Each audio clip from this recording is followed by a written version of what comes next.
यह वीडियो विभिन्न पुस्तकों, मीडिया और इंटरनेट स्रोतों से एकत्रित शोध और केस स्टडी पर आधारित है। नॉलेज वीडियो में निहित जानकारी की सटीकता, सामग्री, पूर्णता, वैधता या विश्वसनीयता के लिए किसी प्रकार की जिम्मेदारी या उत्तरदायित्व स्वीकार नहीं करता है। यह वीडियो केवल शैक्षणिक उद्देश्यों के लिए बनाया गया है और किसी व्यक्ति, समूह, संगठन, कंपनी या किसी को भी नुकसान, चोट या बदनाम करने के उद्देश्य से नहीं बनाया गया है। इसका उद्देश्य अफवाहें फैलाना, किसी धर्म, समुदाय या व्यक्ति की भावनाओं को ठेस पहुंचाना या किसी व्यक्ति, जीवित या मृत की प्रतिष्ठा को नुकसान पहुंचाना नहीं है। नॉलेज इस वीडियो के आधार पर लिए गए किसी भी कार्रवाई के परिणाम स्वरूप उत्पन्न होने वाली किसी प्रत्यक्ष, अप्रत्यक्ष, निहित, विशेष, आकस्मिक या अन्य परिणामी क्षति के लिए जिम्मेदारी नहीं लेता है। To choose from, people find it very difficult to choose at all. I really wish I knew this before getting onto any of these apps. Gen Zs में इन्होंने पोल किया था और उनको लगता है अगर मैं रिलेशनशिप में एंटर करता हूँ द गाय और अ गर्ल, मेरी जिंदगी उसके बाद बहुत अच्छी हो जाएगी, और ये बात गलत है। I was in a very beautiful relationship with my girlfriend for 4.5 years, but we broke up last year. Gen Z. Gen Z. Gen Z. Gen Z. So Gen Z.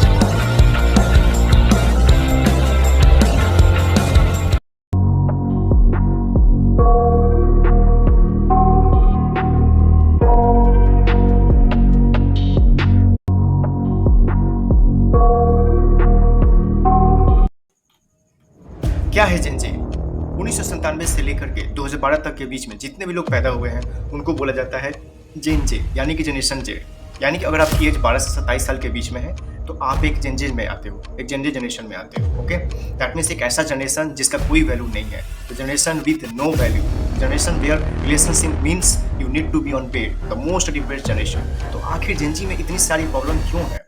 What's the untold truth about the Gen Z? तो मुश्किल वक्त ही एक ताकतवर इंसान बनाता है और एक ताकतवर इंसान अच्छा समय लेकर के आता है। अच्छा समय कमजोर इंसान की उत्पत्ति करता है और एक कमजोर इंसान मुश्किल वक्त को लेकर के आता है। आज जेन जी का हार्ड टाइम चल रहा है, जो अभी वीडियो में आगे पता चल जाएगा, लेकिन अभी के लिए 100 साल पीछे चलते हैं और देखते हैं कि कभी हार्ड टाइम रहा होगा जिसने स्ट्रॉन्ग मैन बनाए होंगे। During the period of 1900 to 1945 India ने बहुत बड़े बड़े चैलेंज फेस करे और बहुत बड़े क्राइसिस का सामना करा। ब्रिटिश कॉलोनियल रूल से इंडिया में भयंकर लेवल का एक्सप्लॉयटेशन चल रहा था, इतना ज़्यादा ऑपरेशन हो रहा था और इनजस्टिस ही चारों तरफ था। बहुत सारी चीज़ें चल रही थी, जैसे कि partition of Bengal, world war, first non cooperation movement, world war, second disobedience movement, बहुत सारे चैलेंज थे। और ये थी आज़ादी की लड़ाई। हमारे इसी देश में भगत सिंह जैसे स्ट्रॉन्ग मैन गुजरे हैं जिन्होंने अपने देश के लिए हंसते हंसते शहादत के जाम को भी पी लिया। यह जो जनरेशन थी 1945 तक और बाद में 1980 तक यानी कि 1980 तक, यह जनरेशन ने सबसे ज़्यादा चैलेंज को फेस किया, सबसे ज़्यादा क्राइसिस देखा और बहुत सारा मेंटल प्रेशर झेला। उसके बावजूद इसी जनरेशन ने इस देश को आज़ादी दी और इसी जनरेशन ने इस देश को आगे बढ़ने की एक नई राह दिखाई। उसके बाद में आ गई हमारी मम्मी पापा की वाली जनरेशन, यानी कि 1980 से लेकर 1996 तक, यानी 1980 से लेकर 1996 तक, और इस जनरेशन को बोला गया मिलेनियल जनरेशन। यह जनरेशन अडॉप्टिव थी, पॉजिटिव थी, फ्यूचर को लेकर के काफ़ी ऑप्टिमिस्टिक थी और बहुत ही कैलकुलेटिव थी। और इसी जनरेशन से उत्पत्ति होती है इस जनरेशन की, जिसका नाम है जेन जी। इंडिया में इंटरनेट 1986 में आ गया था, बट एजुकेशन और रिसर्च कम्युनिटी के लिए बाद में हम इंसानों की जरूरत के लिए 15 अगस्त 1995 यानी 15 अगस्त 1995 में इंटरनेट पब्लिक कर दिया गया। अब यह जो हमारी जनरेशन है, ये ऐसी जनरेशन है जिसको मिला है बचपन से ही इंटरनेट, डिजिटल टेक्नोलॉजी से एक्सपोजर और उसके साथ साथ में बाद में सोशल मीडिया का बहुत बड़ा एक्सपोजर। और कुछ इस तरीके से ये जनरेशन स्टैंड आउट हुई है। मैंने लास्ट वीडियो में एक रिसर्च में बताया था कि इंडिया में 43% इंडिविजुअल्स जिनकी एज 25 साल से कम है वो अनएम्प्लॉयड है, और ये वही लोग हैं जो जेन जे हैं। अब मेरे दिमाग में एक वही क्वेश्चन आ रहा है जो अभी आपके दिमाग में आ रहा है कि आखिर ऐसा होता क्यों है? Why the Gen Z is unemployment?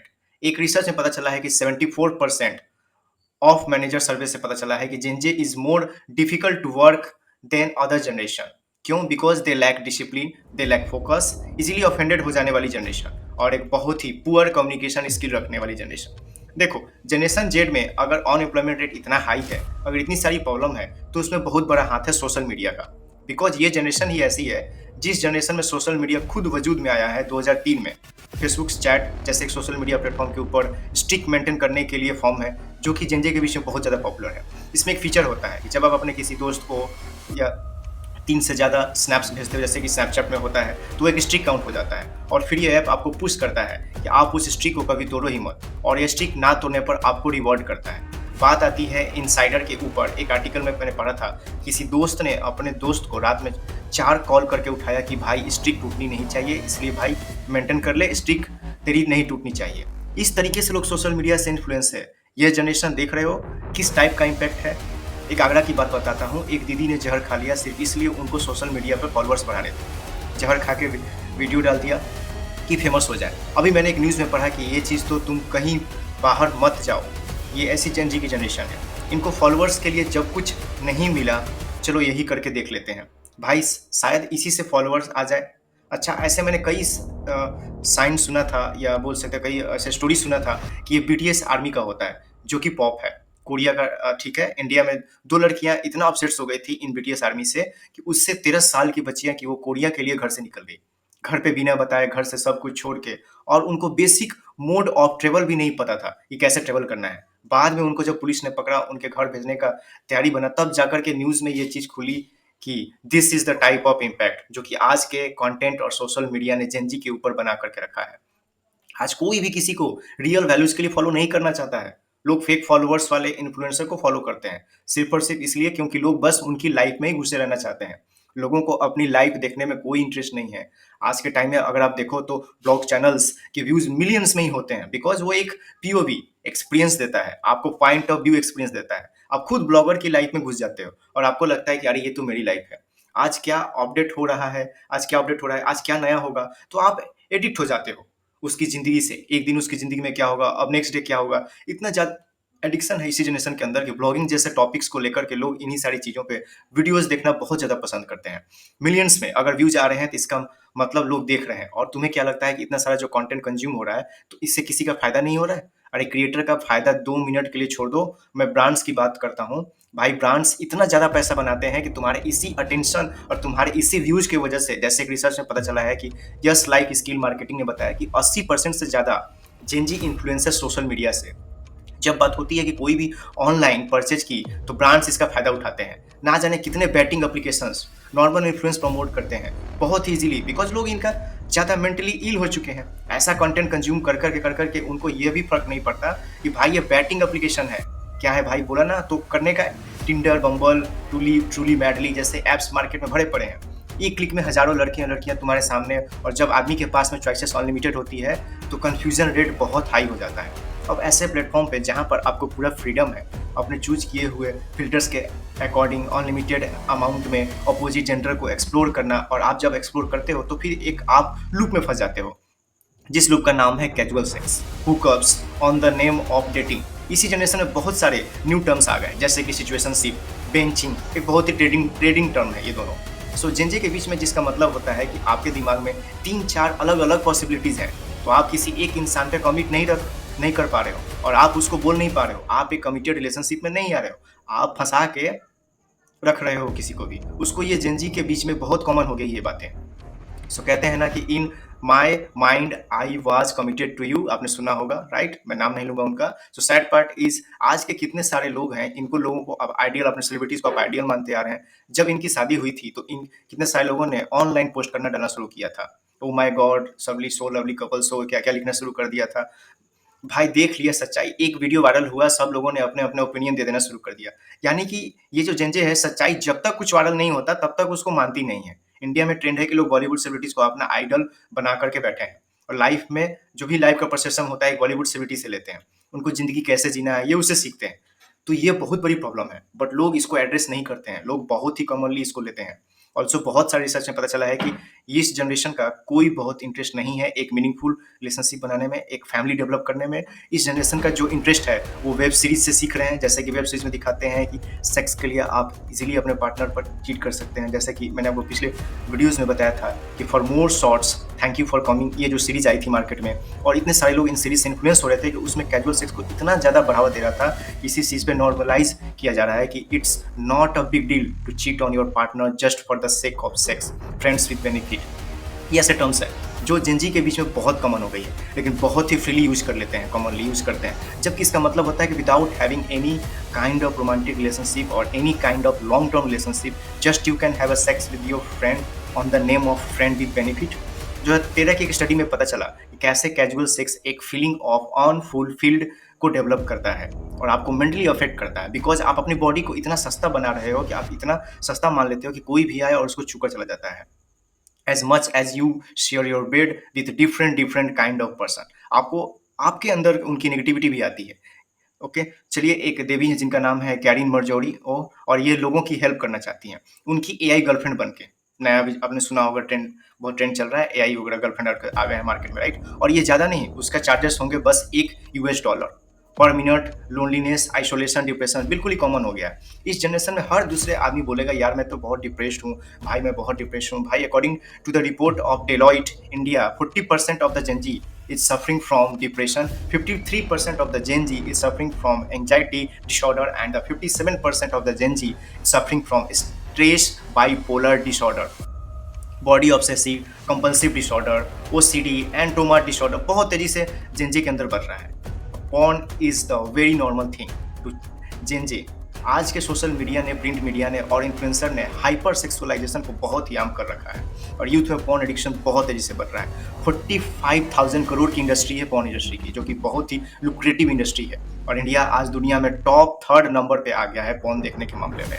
So there are multiple online forums जहाँ पर लोग जाकर के लिखते हैं कि वो डिप्रेस्ड है just because of this addiction. चाहे लोगों को पता भी नहीं है कि उनकी आधी से ज़्यादा जो मेंटल हेल्थ वाली प्रॉब्लम है, उनके रूट कॉज ये पोर्न, वेब सीरीज़ और जितना भी एडल्ट टाइप का कंटेंट कंज्यूम करते हैं वो है बेसिकली। उतना ज़्यादा उनके ब्रेन के रिवॉर्ड सिस्टम में डोपामिन रिलीज बढ़ता रहता है और जितना ज़्यादा डोपामिन रिलीज होता है उतना तेज़ी से ब्रेन डिसेंट्रलाइज हो जाता है। हमारे दिमाग में बहुत सारे केमिकल्स होते हैं जैसे सीरोटोनिन, ऑक्सीटोसिन, डोपामिन, और ये सारे केमिकल्स एक राइट चीज़ों के लिए बने हुए हैं। बट जब हम उसको इन सारी चीज़ों के थ्रू इतना ज़्यादा एक्सप्लॉइट कर देते हैं तो केमिकल इम्बैलेंस दिमाग के अंदर क्रिएट हो जाता है और वो केमिकल इम्बैलेंस हमें लीड करता है एंग्जाइटी की तरफ, डिप्रेशन की तरफ, फीलिंग ऑफ सैडिज्म की तरफ, और फिर आदमी दुखी रहता है मगर ये समझ नहीं पाता है कि यार दुख का कारण क्या है, ये दुख ही क्यों रहा है। Rise of OnlyFans models and AI models is a proof that people love to be in isolation, and लोगों को आइसोलेशन में रहना इसलिए पसंद है क्योंकि वो आइसोलेशन में इन चीज़ों के अंदर ज़्यादा इवॉल्व हो जाते हैं। ये देखिए, इनसे मिलिए, 25 year old Spanish model, okay, lakh रुपए से ज़्यादा महीने की इनकम है इनकी। एक सर्वे में, एक न्यूज़ में आया था इनका। ये रियल लग रही है लेकिन भाई ये रियल नहीं है। आपको सब कुछ अकाउंट्स मिलेंगे, सब कुछ मिलेगा, बट लोग इनको पे कर रहे हैं इनका कंटेंट देखने के लिए। But sad thing is that this is AI generator. This is AI generator.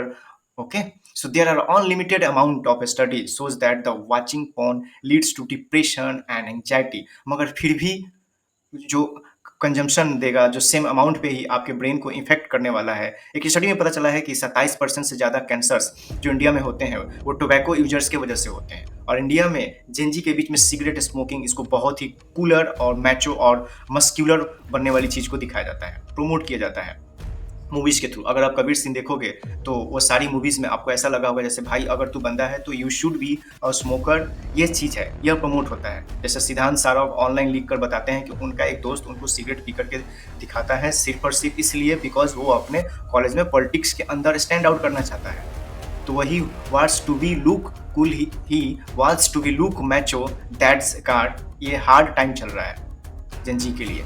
So it's just because क्योंकि इनको वीकेंड्स पर दारू पीना है, इनको छुट्टा मारना है, सिर्फ और सिर्फ मैच देखना है और इनको फोन देखना है अपनी मर्दानगी को साबित करने के लिए। और यह सारी चीज़ें लोनलीनेस और डिप्रेशन के एक लूप में इनको फंसा के रखता है।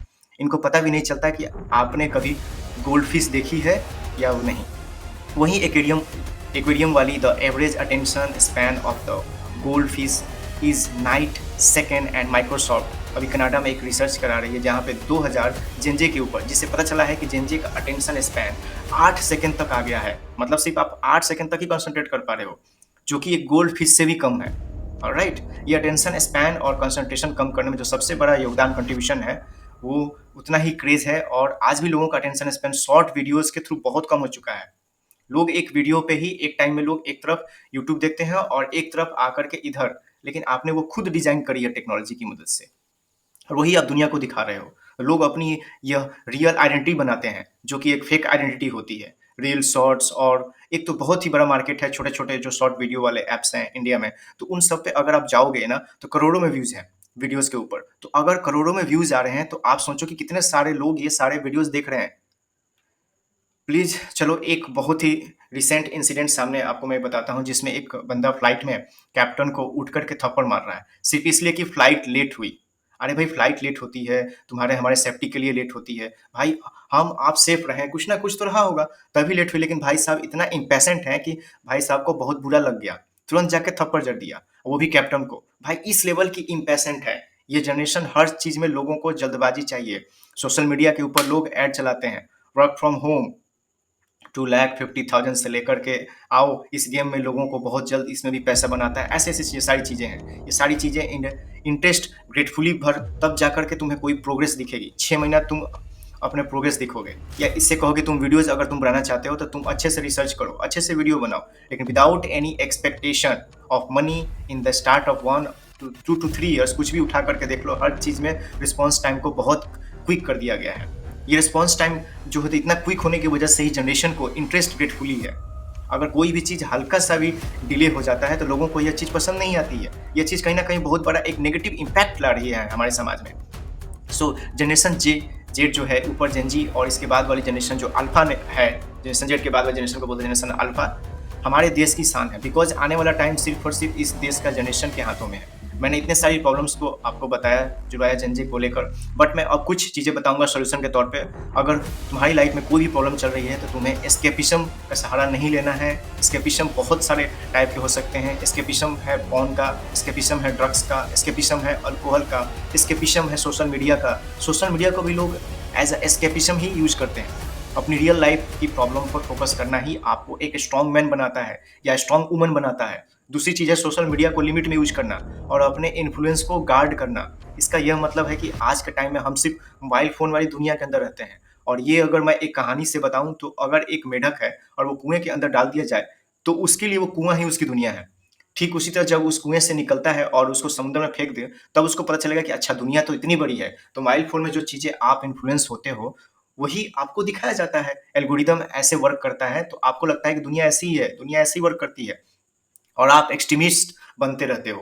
Whether it is religious things, whether it is political things, और कोई भी चीज़ हो तो हर चीज़ आपको एक्सट्रीमिस्ट बनाती है और ऐसे ही आपके ब्रेन को एक्सप्लॉइट किया जाता है। तो सबसे पहले चीज़ तो ये है कि आपको मोबाइल फ़ोन वाली दुनिया से थोड़ा बाहर निकलना है और चीज़ों को अपने ज़रिए से भी देखना शुरू करो। हर चीज़ को अपने तरीके से एनालाइज़ करना शुरू करो। फ़ोन पे तुम जो भी कुछ देखते हो वो दुनिया तुम्हें दिखाना चाहती है। तुम उससे इन्फ्लुएंस जितना ज़्यादा होगे उतना ही ज़्यादा उन कंपनीज़ का, उन लोगों का फ़ायदा होगा और इससे क्या होगा, एक्सप्लॉइट करके तो बहुत सारे पैसा बना रहे हैं। एक और चीज़ यहाँ पे अपने कंटेंट कंसर्न पैटर्न को आपको एनालाइज करना होगा। आप किस टाइम पे कंटेंट कंज्यूम कर रहे हो, it's short form of content, whether it is long form of content. आप कैसा कंटेंट देखते हो, बिकॉज आज के टाइम में जैसा कंटेंट आप देखते हो आप वैसे ही बनने लगते हो। कंटेंट कंज्यूम को आपको एनालाइज करना होगा। आपको वही नाचने गाने वाली रील हर वक्त देखा करते हो तो आपके ब्रेन में एक चीप डोपामीन ही दे रहा है, उससे आपका कुछ भला नहीं होने वाला है। अगर आप अच्छा कंटेंट कंज्यूम करते हो तो आपके वो बॉडी लैंग्वेज में दिखने लगेगा कि हाँ यार कुछ तो कंज्यूम कर रहे हैं। तो अपना कंटेंट कंज्यूम देखो। लाइफ स्टाइल में कुछ चेंजेस करने होंगे आपको, थोड़ा बहुत अपने हेल्थ को प्रायोरिटी देना पड़ेगा। ये चेंज के साथ मैं बता रहा हूँ कि जेंजे में ये सारी चीज़ें कमी है, ये नहीं करती हैं जेंजे। और आपको अपने आप को मेंटली स्ट्रांग बनाना पड़ेगा क्योंकि एक ही तरीका है भाई प्रॉब्लम सबकी लाइफ में, कोई ऐसा इंसान नहीं है जिसके लाइफ में प्रॉब्लम नहीं हो। और हर इंसान की लाइफ में डिप्रेशन, एंग्जाइटी कभी ना कभी जरूर आता है और बहुत सारे टफ सिचुएशन भी आती हैं। बट मैंने शुरू में ही बताया था कि hard time create strong man create good time and good time create weak man and weak man create hard time. तो तुम्हें वीक मैन नहीं बनना है, तुम्हें स्ट्रॉन्ग मैन बनना है, तुम्हें स्ट्रॉन्ग वुमेन बनना है। और वो तुम कैसे बनोगे, जब तुम अपने कंटेंट कंज्यूम के पैटर्न को एनालाइज करोगे और हर चीज़ को अपने एक पीओवी से देखना शुरू करोगे। और एनालाइजेशन के बाद उसके साथ साथ में चीज़ों की डार्क रियलिटी को भी समझना होगा, तभी जा करके आप एक मेंटली स्ट्रांग बन सकते हो। और मैं एक पर्पस के ऊपर हूँ, मैं मेंटली स्ट्रांग लोगों की एक कम्युनिटी बना रहा हूँ। अगर आप इस कम्युनिटी का पार्ट बनना चाहते हो तो इस चैनल को सब्सक्राइब करो, बेल आइकन को ऑन करो। अगर आप चाहते हो कि मैं किसी स्पेसिफिक टॉपिक के ऊपर वीडियो बनाऊं जिस पर आपके पास में कोई टॉपिक है या फिर कोई विजुअल है तो या फिर कोई फोटो वीडियो है तो कुछ भी हो तो मैं ऊपर एक डिटेल वीडियो लेकर के आऊंगा। थैंक यू सो मच यहाँ तक वीडियो देख रहे हैं तो। So this is Vixen signing off. Thank you, wish you all the best. मिलता हूं मैं आपसे अगले वीडियो में ऐसे ही टॉपिक के साथ।